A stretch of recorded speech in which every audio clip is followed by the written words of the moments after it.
Сүүлийн үед хүмүүсийн орон сууцны хэрэгцээн дээр нь дөрөөлж хямд үнэтэй барилга барина гэж одоо бусдын эд хөрөнгийг залхим эхлэх явдал дэндүү их одоо газар авч байна. Хоосон суур үзүүлээд, хоосон макет үзүүлээд, эсвэл хоосон каркас үзүүлээд мөнгөний авч байгаа байхгүй юу? Барилгаа дуусаад ирэхээр үнэ нэмнэ гэдэг асуудал ялж штэ.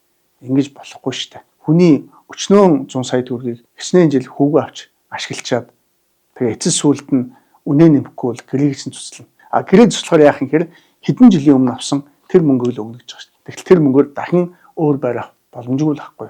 Энд чи эцэст би шунлал гэж харж байгаа. 1 м квадрат барилгын үн 3-аас 4 сая төгрөг болсон. Хамгийн ямтхан шүү. Ингээд утгаар ямар ч барилгын дэвсэл тэр бумаар л тоологдож байгаа байхгүй. Тэгвэл тэр барилгын гэрээ цуслана гэж айлгаж байгаа. Тэр одоо улсууд ямар их шуналтай юм бэ? Ер нь тэгээд шунаад л байвал хоосроод л байдаг байхгүй.